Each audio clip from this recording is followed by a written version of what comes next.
क्या एक गांव का डर सच है या किले के पीछे कोई गहरा राज छिपा है? कहानी एक ऐसे गांव की है जहां लोग एक खूंखार राक्षस के डर से सालों से इंसानों की बलि देते आ रहे हैं। लेकिन जब वीरू उस शापित किले के अंदर कदम रखता है तो उसे पता चलता है कि वहां सिर्फ मौत नहीं बल्कि कुछ और ही उसका इंतजार कर रहा है। क्या वीरू उस रहस्यमयी राक्षस का सामना कर पाएगा? देखेंगे आज की कहानी में। फिल्म की शुरुआत एक पुराने कहानी से होती है। जब भी तीन खास संकेत मिलते हैं तो समझ लिया जाता है कि बलि का वक्त आ गया है। आसमान से टूटते हुए तारे गिरना, जानवरों का अचानक मरना, जमीन से एक अजीब पत्थर का निकलना। जब ये तीनों संकेत दिखते हैं तो गांव वाले मिलकर एक नाम चुनते हैं। नाम चुनने का तरीका भी बड़ा अजीब है। गांव के हर इंसान का नाम एक पर्ची पर लिखकर मटके में डाला जाता है और जिसकी पर्ची निकलती है उसे उस किले के अंदर भेज दिया जाता है। पुराने समय में जब राजाओं का शासन था तब एक बार मटके से एक छोटे बच्चे का नाम निकला। उस मासूम बच्चे को किले के अंदर राक्षस के पास भेज दिया गया। राजा को ये बात बिल्कुल पसंद नहीं आई। उन्होंने तय किया कि चाहे अंदर राक्षस हो या कोई और, वो उसे खत्म कर देंगे।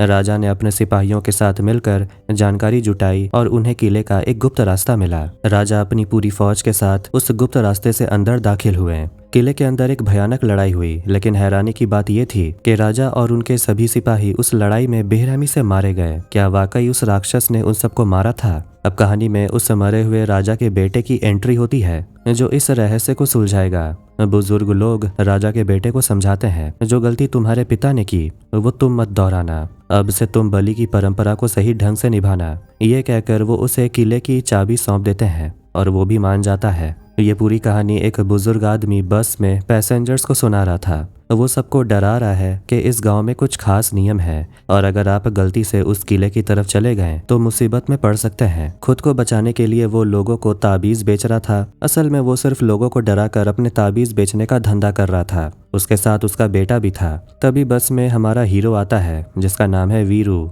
वो विदेश में पढ़ाई करके अपने गांव लौटा था। गांव वाले उसे पूछते हैं कि क्या वो अपनी दादी से मिलने आया है। वीरू साफ कह देता है कि वो दादी के लिए नहीं बल्कि सुकन्या के लिए आया है। वीरू अपने दोस्त बल्लू और उस ताबीज बेचने वाले बुजुर्ग को बताता है कि वो और सुकन्या एक दूसरे से बहुत प्यार करते हैं। वो घंटों चैट करते थे और अब वो उससे शादी करने आया है। उसका दोस्त बल्लू उसे चेतावनी देने की कोशिश करता है कि सुकन्या वैसी नहीं है जैसा वो सोच रहा है, लेकिन वीरू अपने प्यार के खिलाफ एक शब्द नहीं सुनना चाहता। जब वीरू खुशी खुशी सुकन्या से मिलने पहुंचता है तो उसे एक बड़ा झटका लगता है। वहां सुकन्या की किसी और से शादी की तैयारी चल रही थी। वीरू हैरान होकर उसे अकेले में ले जाता है और पूछता है, मुझसे प्यार करके अब किसी और से शादी कर रही हो? सुकन्या बहाना बनाती है कि उसकी दादी मरने वाली है और उन्होंने मरते वक्त उससे ये वादा लिया है, इसलिए वो मजबूर है। पहले तो वीरू को यकीन हो जाता है, लेकिन तभी वो देखता है कि उसकी दादी तो गाने पर मजे से डांस कर रही है। वीरू समझ जाता है कि उस लड़की ने धोखा दिया। उसे पता चलता है कि सुकन्या ने सिर्फ उसे ही नहीं बल्कि गाँव के कई लड़कों को प्यार के जाल में फंसाकर उनसे पैसे ऐंठे हैं।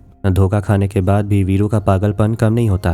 वो बल्लू से बोलता है, वो अभी भी मुझसे प्यार करती है, मुझे बस ये शादी रोकनी है। वो कोई ऐसा रास्ता ढूंढने लगता है जिससे सुकन्या खुद उसके पास भागती हुई आए। वीरू का दोस्त बल्लू उसे सलाह देता है कि जिस ताबीज बेचने वाले बुजुर्ग से हम बस में मिले थे उसकी बेटी सुब्बू हमारे साथ पढ़ती थी, चलो उससे मिलते हैं। वीरू मान जाता है। जब वो बुजुर्ग के घर पहुंचते हैं तो वो बुजुर्ग गांव के मुखिया से बात कर रहा था। वो कह रहे होते हैं कि पिछले 50 सालों से कुछ नहीं हुआ, लेकिन अभी भी संकेत मिल सकते हैं और हमें बलि के लिए तैयार रहना होगा। तभी सुब्बू लक्ष्मी वहां आती है। उसे वीरू पर पुराना क्रश है और वो उसे देखकर बहुत खुश होती है, लेकिन जब उसे पता चलता है कि वीरू अभी भी सुकन्या के पीछे पागल है तो उसे थोड़ा बुरा लगता है। वीरू से मदद मांगता है कि कोई ऐसा तरीका बताओ जिससे सुकन्या उसकी तरफ खींची चली जाए। सुब्बू उसे एक काजल देती और बोलती है, इसे बस उसकी कमर पे लगा देना, वो तुम्हारे पीछे पीछे घूमेगी। वीरू शादी के फंक्शन में वेटर का काम करने के बहाने घुस जाता है। उसे पता चलता है कि सुकन्या साड़ी बदलने कमरे में गई है। वो चुपके से अंदर जाता है और थोड़ी देर बाद बाहर आकर खुशी खुशी बल्लू से बोलता है, काम हो गया। लाल साड़ी में वो बहुत कमाल लग रही थी, लेकिन जैसे ही दुल्हन बाहर आती है बल्लू चिल्लाता है, अबे उसने तो दूसरे रंग की साड़ी पहनी है, तो तूने वो काजल किसको लगाया? तभी पीछे से दुल्हन की माँ आती है जिन्होंने लाल साड़ी पहनी थी।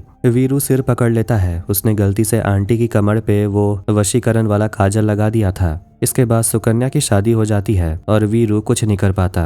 गम में डूबा हुआ वीरू खूब शराब पीता है और सड़क पर लड़खड़ाते हुए चलने लगता है। सुब्बू लक्ष्मी उसे संभालने की कोशिश करती है और अपना प्यार जताने का मौका ढूंढती है, लेकिन वीरू बस सुकन्या का नाम रटता रहता है। तभी सुब्बू के पिता वहां आ जाते हैं और उसे डांट कर घर ले जाते हैं। नशे में धुत वीरू रास्ता भटक जाता है। सुब्बू उसे सही रास्ता बताती है, लेकिन शराब के असर में उसे कंफ्यूजन हो जाता है। उसे मुड़ना था बाएं, लेकिन वो गलती से दाएं मुड़कर उसी शापित किले की तरफ बढ़ने लगता है। ठीक उसी वक्त गांव के मुखिया की नजर आसमान में पड़ती है। एक जलता हुआ तारा नीचे गिरता है। मुखिया कांप जाता है, क्योंकि ये वही पहला संकेत था जिसका उसे डर था। अब अगले 2 संकेतों के मिलते ही किसी न किसी की बलि देनी होगी। वीरू नशे में धुत उस शापित किले के पास पहुंच जाता है और वहीं सो जाता है। अगली सुबह जब उसकी आंख खुलती है तो वहां पुलिस आई हुई थी। पास ही झाड़ियों में से एक फटे हुए कपड़े का टुकड़ा मिला, जो बिल्कुल वीरू की शर्ट जैसा था। पुलिस उसे पकड़ लेती है और पूछती है, क्या तुमने शोभन को कुछ किया? वीरू को कुछ समझ नहीं आता कि ये शोभन कौन है।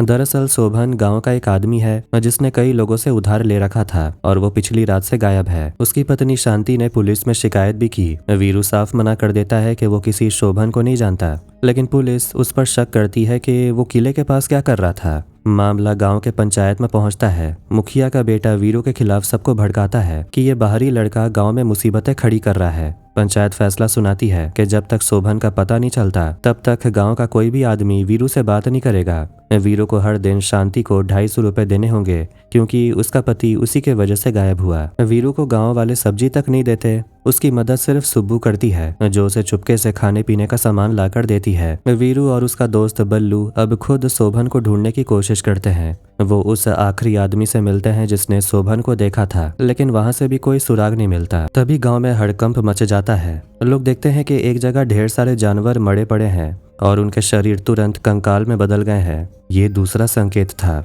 गांव वाले डर जाते हैं कि अब बस एक और संकेत बाकी है और फिर किसी की बलि देनी होगी। वीरू परेशान होकर वापस विदेश भागना चाहता है, पर गांव वाले उसका पासपोर्ट छीन लेते हैं। वो खुद को अकेला महसूस करता है। तब सुब्बू उसे संभालती है और अपना प्यार जताने की कोशिश करती है। वीरू जहां भी जाता है सुब्बू मुस्कुराते हुए उसके पीछे पीछे रहती है। बल्लू भी इस बात पर गौर करता है कि सुब्बू लक्ष्मी लगातार वीरू के पीछे घूम रही है। वो वीरू से कहता है कि तू तो उसे पसंद है, तभी तो तेरे पीछे वो घूम रही है। वीरू बोलता है, अच्छा, मैंने तो ध्यान नहीं दिया, वैसे तो मुझे भी थोड़ी पसंद है। सुकन्या गई तो क्या हुआ, अब मैं सुब्बू को अपनी गर्लफ्रेंड बनाऊंगा और जल्दी उसे प्रपोज करूंगा। उसी रात जब वीरू घर में लेटा सुब्बू के बारे में सोच रहा था, तभी गांव में तीसरा संकेत मिलता है। वो शापित पत्थर जमीन से बाहर निकल आता है। ये खबर पूरे गांव में फैल जाती है। गांव के कई लोगों को इस पुराने परंपरा के बारे में पता ही नहीं था, इसलिए बुजुर्ग आदमी सबको इकट्ठा करके समझाता है। हजारों साल पहले जब गांव पर मुसीबत आई थी, तब एक राक्षस ने गांव वालों की मदद की थी। बदले में उसने वादा लिया था कि जब भी वो संकेत देगा उसे एक इंसान की बलि देनी होगी। तभी से ये परंपरा चली आ रही है। एक बार राजा ने इसे रोकने की कोशिश की थी, पर वो भी मारा गया। अब अगर बलि नहीं दी गई तो पूरा गांव तबाह हो जाएगा और कोई भी गांव से बाहर नहीं जा पाएगा। बहुत से लोगों को इस पर यकीन नहीं होता, लेकिन वीरू भी ये सुनकर थोड़ा दंग रह जाता है कि इस जमाने में लोग ऐसी बातें मानते हैं। गांव का मुखिया उस बुजुर्ग आदमी से पूछता है, अब करे क्या? बुजुर्ग बोलता है, हर परिवार से एक नाम लिखा जाएगा और जिसकी पर्ची निकलेगी उसे ही कल किले के अंदर जाना होगा। पूरा गांव डर के साए में आ जाता है। जब मटके में नाम डाले जाते हैं, बुजुर्ग आदमी कांपते हाथों से एक पर्ची निकालता है और नाम पढ़कर सन्न रह जाता है। तभी बल्लू दौड़ते हुए वीरू के पास आता और बताता है, पता है किसका नाम निकला? उसी बड़े बुजुर्ग का जिससे हमने सुराग मांगने की कोशिश की थी। वीरू और बल्लू तय करते हैं कि वो उस मासूम बुजुर्ग को मरने नहीं देंगे, लेकिन इससे पहले कि वो उसे वहां से भगा पाते, गांव वाले उस बुजुर्ग को घेर लेते हैं और बलि की पूजा शुरू करते हैं। यहाँ एक कॉमेडी सीन होता है। उस बुजुर्ग को लगता है कि गांव वाले शायद उसकी दोबारा शादी करवा रहे हैं। वो खुशी खुशी नाचते हुए बलि के लिए तैयार हो जाता है। वीरू और बल्लू उसे बचाने की बहुत कोशिश करते हैं, उसे वहां से उठाकर भगाने की सोचते हैं, पर वो आदमी बार बार वापस आकर उसी बलि वाली जगह पर बैठ जाता है। वो समझ ही नहीं पा रहा था कि वो अपनी मौत की तरफ बढ़ रहा था। एक मोड़ पर वो बुजुर्ग आदमी अचानक मर जाता है। गांव वाले ये देखकर दंग रह जाते हैं, जबकि वीरू और बल्लू उसे बचाने के लिए काफी खींचातानी कर रहे थे। इसलिए गांव वाले उन्हीं दोनों पर भड़क जाते हैं और बोलते हैं, तुम्हारी वजह से ही इसकी जान गई। अब जब वो बुजुर्ग मर चुका था तो बलि के लिए किसी और को चुनना जरूरी था। गांव वाले दोबारा पर्ची निकालते हैं। हर कोई डर रहा था कि कहीं उनका नाम ना आ जाए। इस बार पर्ची में वीरू के दोस्त बल्लू का नाम निकलता है। बल्लू बुरी तरह डर जाता है और रोने लगता है कि वो अंदर नहीं जाएगा। वीरू को इन सब बातों पर गुस्सा आता है। वो जोश में कहता है, इस जमाने में भूत प्रेत या राक्षस जैसी बातें कोई नहीं मानता, ये सब बकवास है। वहां एक दिया जल रहा था जिसे बुझाकर ही बलि देने वालों को अंदर जाना था। वीरू गुस्से में उस दिए को खुद ही बुझा देता है। जैसे ही वो दिया बुझता है, अचानक मौसम बदल जाता है। तेज आंधी चलने लगती है और किले के अंदर से किसी के चीखने की भयानक आवाजें आने लगती हैं। गांव वाले बोलते हैं, सुना तुमने? अंदर सच में कोई है। अब तुमने दिया बुझाया है तो बल्लू की जगह तुम्हें ही अंदर जाना होगा। वीरू अब खुद डरने लगता है, लेकिन गांव वाले उसकी एक नहीं सुनते और उसे जबरदस्ती किले के दरवाजे की तरफ ले जाते हैं। इधर सुब्बू को पता चलता है कि वीरू को बलि के लिए अंदर भेजा जा रहा है। वो उसे रोकने के लिए पागलों की तरह वहां दौड़ती है।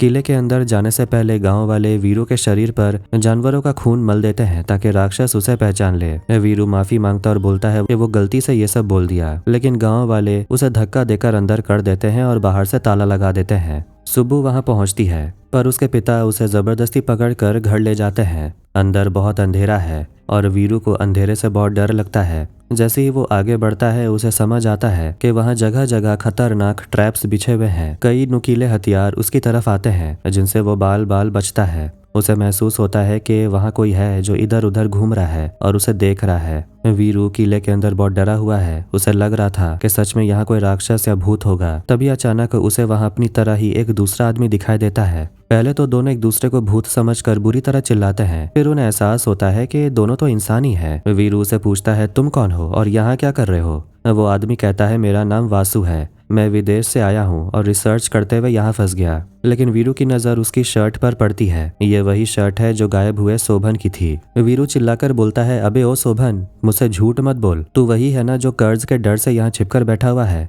तेरी वजह से तेरी बीवी को मुझे रोज 250 रुपए देने पड़ते हैं। तब शोभन असली सच्चाई बताता है। वो कहता है, मुझे यहाँ मेरी बीवी शांति नहीं भेजा है। दरअसल शांति ने ताबीज वाले सन्यासी के यहाँ से कुछ पुराने कागजात चुराए थे जिनसे उसे किले के लिए गुप्त रास्ते का पता चला। उसने शोभन से कहा था कि किले के अंदर खजाना हो सकता है, तुम वहां जाओ और कर्ज चुकाने के लिए खजाना लेकर आओ। शोभन मना कर रहा था, पर शांति ने उसे जबरदस्ती अंदर धक्का दे दिया। तभी अचानक उनके सामने आग की लपटों जैसा एक बहुत लंबा और खौफनाक राक्षस आ जाता है। वो राक्षस बड़े बड़े पत्थर उठाकर उन पर हमला करने लगता है। दोनों अपनी जान बचाकर एक कोने में छिप जाते हैं। शोभन वीरू को कोसने लगता है कि मैं यहाँ 10 दिन से हूँ और मुझे कुछ नहीं हुआ, पर तेरे आते ही ये मुसीबत आ गई। छिपे हुए वक्त में उनकी नजर दीवार पर लिखी हुई कुछ पुरानी बातों पर पड़ती है। वो उसे पढ़ते हैं तो उन्हें राजा का राज पता चलता है। पुराने समय में राजा ने इस राक्षस को खत्म करने का तरीका ढूंढ लिया था। दीवार पर लिखा था, राक्षस को कमजोर करने के लिए उस पर एक खास पाउडर डालना होगा। जैसे ही वो कमजोर हो जाए, 2 चाकुओं को उसके पीठ में एक साथ उतारना होगा, तभी वो मरेगा। राजा और उसके सिपाही उसी गुप्त रास्ते से राक्षस को खत्म करने के लिए अंदर आए थे। अब वीरू और शोभन को समझ आता है कि उन्हें भी यही करना होगा। उधर सुब्बू अपने घर में तड़प रही थी और अपने पिता से बोल रही थी कि उसे वीरू को बचाने दे, पर उसके पिता उसे कमरे में बंद कर देते हैं। दीवार पर लिखा था कि पुराने राजा ने तीरों पर वो पाउडर लगाकर राक्षस पर हमला किया था, जिससे वो कमजोर हो गया था। राजा ने उसकी पीठ में एक खंजर तो घोंप दिया, लेकिन दूसरा खंजर मारने से पहले ही वो इंसान जैसा दिखने वाला जीव एक खूंखार राक्षस में बदल गया। उसने राजा को बेरहमी से मार डाला। नतीजा ये हुआ कि उस राक्षस के शरीर में अभी भी एक खंजर धंसा हुआ है और दूसरा खंजर वहीं कहीं गिर गया। राजा के साथ आए एक सिपाही ने ये सारी बातें लिख दी थी। उसने लिखा था कि वो खंजर एक गुप्त कमरे में है, जिसे लाने के लिए 2 लोगों की जरूरत है। उस कमरे का नक्शा सिपाही के लॉकेट में था जो वहीं पड़ा था। वीरू और शोभन उस लॉकेट को खोलने की कोशिश करते हैं, पर वो नहीं खुलता। उधर गांव में सुब्बू का भाई अपने पिता के जाने के बाद अपनी बहन के लिए दरवाजा खोल देता है। सुब्बू और बल्लू भागते हुए किले के पास पहुंचते हैं। बल्लू को अंदर जाने में डर लग रहा था, पर सुब्बू उसे एक गुप्त रास्ते से अंदर ले जाती है। किले के अंदर वीरू और शोभन अब भी लॉकेट से जूझ रहे थे। शोभन बातों बातों में अपनी गर्लफ्रेंड से वीरू को मिलवाता है, पर वहाँ कोई नहीं होता। शोभन बोलता है, मैं यहाँ 10 दिन से हूँ, इसलिए मुझे इमेजिनेशन में गर्लफ्रेंड दिखती है। तू भी कुछ दिन रहेगा तो तुझे भी दिखने लगेगी। वीरू चिढ़कर बोलता है, मुझे ऐसी कोई गर्लफ्रेंड नहीं चाहिए, मैं सुब्बू लक्ष्मी से प्यार करता हूँ। तभी अचानक अंधेरे में से सुब्बू दौड़ती हुई आती है। वीरू उसे देखकर खुश हो जाता है और उसे गले लगा लेता है। वो जोश में उसे प्रपोज कर देता है और बोलता है, बाहर निकलते ही हम शादी करेंगे। वो लड़की भी मान जाती है, लेकिन तभी वीरू की नजर दूसरी तरफ पड़ती है है जहाँ असली सुब्बू और बल्लू खड़े थे। वीरू के होश उड़ जाते हैं। अगर सुब्बू वहाँ है तो जिसे उसने गले लगाया वो कौन है? तभी वो नकली सुब्बू एक भयानक चुड़ैल का रूप ले लेती है और उसका हाथ जकड़ लेती है। वीरू चिल्लाने लगता है मुझे छोड़ दो, पर वो नहीं छोड़ती। तभी शोभन की काल्पनिक गर्लफ्रेंड जो एक आत्मा जैसी थी एक रस्सी फेंकती है जिससे वो चुड़ैल वहां से गायब हो जाती है। बल्लू घबराकर पूछता है क्या वही राक्षस था? वीरू बोलता है नहीं, वो तो कुंवारी चुड़ैल थी जो मर्दों को देखते ही उन्हें पकड़ लेती है। किसी तरह सब एक जगह इकट्ठा होते हैं और अब उनका मकसद उस दूसरे खंजर को ढूंढना है। वीरू को लगता है कि उस चुड़ैल से पीछा छूट गया तो वो फिर से सुब्बू को प्रपोज करने की कोशिश करता है, लेकिन बल्लू उसे टोक देता है कि ये सब बाद में कर लेना, पहले यहाँ से जिंदा बाहर निकलने की सोच। सुब्बू बताती है उसने अपने पिता की पुरानी किताबों में पढ़ा है कि उस राक्षस को 2 खंजरों से ही मारा जा सकता है। वीरू टॉन्ट मारता है कि ये बात तो उसे पहले से ही पता है, बस समस्या उस लॉकेट को खोलने की है। सुब्बू लॉकेट देखती है और समझ जाती है कि इसमें लिखी एक कविता के शब्दों को सही क्रम में सेट करना है। जैसे ही वो ऐसा करती है लॉकेट खुल जाता है। अंदर एक नक्शा था जिससे पता चलता है कि वो दूसरा खंजर कहाँ गिरा है। नक्शे का पीछा करते हुए वो एक बड़े दरवाजे के पास पहुंचते हैं। उस दरवाजे पर 2 बड़े लीवर लगे थे। उन्हें खोलने के लिए 2 अलग अलग जगहों से एक साथ खींचना जरूरी था। तय ये होता है कि वीरू और सुब्बू एक लीवर की तरफ जाएंगे और बल्लू और शोभन दूसरी तरफ। रास्ते में बल्लू और शोभन के बीच बहस शुरू हो जाती है। पता चलता है कि दोनों कभी शांति से प्यार करते थे, लेकिन शांति ने शोभन को चुना। उनकी लड़ाई के बीच वही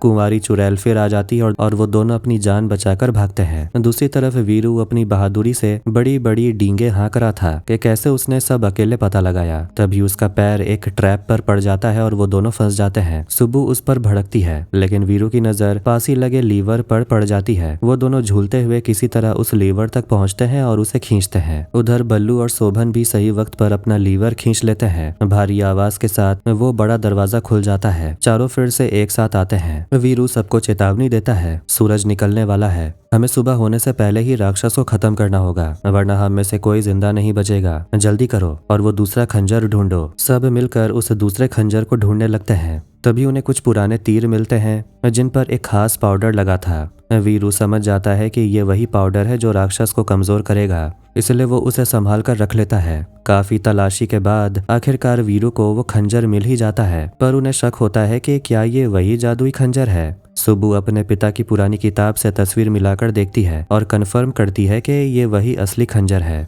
अब बहस शुरू हो जाती है कि राक्षस को मारेगा कौन। वीरू डर के मारे बोलता है देखो भाई, आइडिया मेरा था, अब मारने का काम तुम लोग कर लो, पर कोई तैयार नहीं होता। बल्लू बोलता है मैं बस गुलेल से वो पाउडर उस पर फेंक सकता हूँ, खंजर मारने की हिम्मत मुझ में नहीं है। तभी अचानक वो भयानक राक्षस वहां पहुंच जाता है। सब डर कर 2-2 की टोली में छिप जाते हैं। राक्षस उन्हें ढूंढ ढूंढ कर हमला करने लगता है। वीरू हिम्मत जुटाकर बोलता है मैं उसे अपनी तरफ खींचता हूँ, उस वक्त तुम लोग उस पर पाउडर फेंकना, जैसे वो कमजोर होगा मैं खंजर घोंप दूंगा। वीरू राक्षस को उलझाता है, लेकिन तभी एक गड़बड़ हो जाती है। जब बल्लू पाउडर फेंकने की कोशिश करता है तो पाउडर की पोटली ऊपर एक जगह फंस जाती है। वीरू वहां राक्षस से मार खा रहा था और चिल्ला रहा था अभी कुछ जल्दी करो। सुब्बू और बल्लू किसी तरह उस पाउडर को निकालने की कोशिश करते हैं, पर वो सारा पाउडर गलती से शोभन के ऊपर गिर जाता है। अब उनके पास राक्षस को कमजोर करने के लिए पाउडर नहीं बचा। सब बुरी तरह डर जाते हैं। राक्षस अब सुब्बू की तरफ बढ़ता है। सुब्बू भागते हुए लड़खड़ा कर गिर जाती है, पर उसका पैर किसी चीज में फंस जाता है। वो चीज एक पुराना खिलौना जैसा था। राक्षस अचानक रुक जाता है और सुब्बू पर हमला करने के बजाय उस खिलौने को बड़े अजीब तरीके से देखने लगता है। सब हैरान रह जाते हैं कि ये राक्षस इस खिलौने को देखकर रुक क्यों गया। वीरू को यही सही मौका लगता है। वो खंजर उठाता है और राक्षस की तरफ दौड़ता है, लेकिन भागते भागते अचानक उसके हाथ से खंजर नीचे गिर जाता है। सबको लगता है अब सब खत्म, पर वीरू हार नहीं मानता। वो हवा में उछलता है और सीधे राक्षस की पीठ पर चढ़ जाता है, जहाँ पहले से ही राजा वाला एक पुराना खंजर धंसा हुआ था। वीरू को कूद कर राक्षस की पीठ पर चढ़ते देख सब हैरान रह जाते हैं। सबको लगा कि वो खंजर से वार करेगा, लेकिन वीरू ने उल्टा काम किया। उसने राक्षस की पीठ में पहले से धंसे हुए पुराने खंजर को खींच कर बाहर निकाल दिया। सब सोच में पड़ गए कि इसे तो मारना था, फिर वीरू ने खंजर क्यों निकाला। तभी राक्षस का गुस्सा शांत हुआ। वीरू धीरे से वही पुराना खिलौना राक्षस की तरफ बढ़ाता है। उसे देखते ही वो भयानक राक्षस एक साधारण इंसान जैसा महसूस करने लगता है और वो खिलौना अपने हाथ में ले लेता है। फ्लैशबैक में देखते हैं सालों पहले जब गांव वालों ने एक छोटे बच्चे की बलि दी थी, तब उस राक्षस ने उस बच्चे को मारा नहीं था। उस मासूम बच्चे को देखकर राक्षस का दिल पिघल गया और वो अपने डरावने रूप को छोड़कर एक इंसान बन गया था ताकि बच्चा उससे डरे नहीं। उसने उस बच्चे को अपने बेटे की तरह पाला, उसे जंगल के फल खिलाए और बड़ा किया। वो बच्चा उसे पापा कहकर बुलाता था। राक्षस ने तय कर लिया कि अब वो किसी को नहीं मारेगा, लेकिन तभी पुराने राजा अपनी फौज के साथ वहां पर पहुंच गए। राजा ने राक्षस पर तीरों से हमला किया, पर एक तीर गलती से उस बच्चे को लग गया और उसकी मौत हो गई। अपने बच्चे की मौत देख वो इंसान फिर से खूंखार राक्षस बन गया और उसने राजा और उसके सिपाहियों को मार डाला। तब से वो नफरत की आग में जल रहा था। अब जब वीरू ने उसे वही खिलौना दिखाया तो राक्षस को अपने बच्चे की याद आ गई और उसके अंदर की इंसानियत जाग गई। वो राक्षस वहां से हमेशा के लिए गायब हो गया और उसे शांति मिल गई। बल्लू और सुब्बू ने पूछा कि तुम्हें ये सब कैसे पता चला? वीरू ने बताया, मैंने किले के अंदर उस बच्चे के रहने के निशान देखे थे। मुझे समझ आ गया था कि यह राक्षस बुरा नहीं है, बस दुखी है। उस पुराने खंजर की वजह से उसकी आत्मा को शांति नहीं मिल पा रही, इसलिए मैंने उसे और जख्म देने के बजाय वो खंजर बाहर निकाल दिया। इस तरह वीरू की समझदारी से सालों पुराना यह खौफनाक सिलसिला खत्म हो गया। सब मिलकर वीरू की तारीफ करते हैं और बोलते हैं, तुमने बहुत अच्छा काम किया। अब गांव वालों के लिए कोई खतरा नहीं बचा था। वो सब खुशी खुशी किले से बाहर निकल कर गाँव लौट आते हैं। गांव वाले उन्हें जिंदा देखकर हैरान रह जाते हैं और डर के मारे चिल्लाते हैं, तुम वापस क्यों आ गए? वापस उसी किले में जाओ वरना अनर्थ हो जाएगा। तब वीरू सबको समझाता है कि राक्षस जा चुका है और गांव पर कभी कोई मुसीबत नहीं आएगी। तभी वहां शांति आती है और अपने पति शोभन से पूछती है कि अंदर से कोई गहने या खजाना मिला। शोभन उसे सबक सिखाने के लिए झूठ बोल देता है, अंदर एक तीसरा गुप्त दरवाजा है, उसके अंदर बहुत सारा सोना है, जाकर खुद ले लो। शांति लालच में अंधी होकर तुरंत उस किले की तरफ भाग जाती है। इस तरह गांव को उस लालची औरत से भी छुटकारा मिल गया। वीरू अब शांति से सुब्बू लक्ष्मी को प्रपोज करता है और सुब्बू भी शर्माते हुए मान जाती है। तभी बल्लू और शोभन वहां आते हैं। शोभन एक डरावनी बात बताता है कि जब मैं उस किले में अकेला था तब मैंने कुछ अजीब आवाजें सुनी थी। मुझे लगता है कि उस राक्षस के अलावा कोई और वहां था जो बहुत ज्यादा खतरनाक था। ये सुनकर वीरू चौंक जाता है। कैमरा फिर उस सुनसान किले की तरफ जाता है जहां से बहुत ही डरावनी और अजीब आवाजें आ रही थी। फिल्म इस सस्पेंस के साथ खत्म होती है कि असली खतरा अभी तक टला नहीं है, जो हमें राक्षसा 2 में देखने को मिलेगा। फिलहाल वीडियो को यहीं पर एंड करते हैं। तो कैसा लगा आज का वीडियो कमेंट करके जरूर बताएं। वीडियो पसंद आया तो वीडियो को लाइक कर दें, चैनल को भी सब्सक्राइब कर दें। मिलते हैं नेक्स्ट वीडियो में। Take care.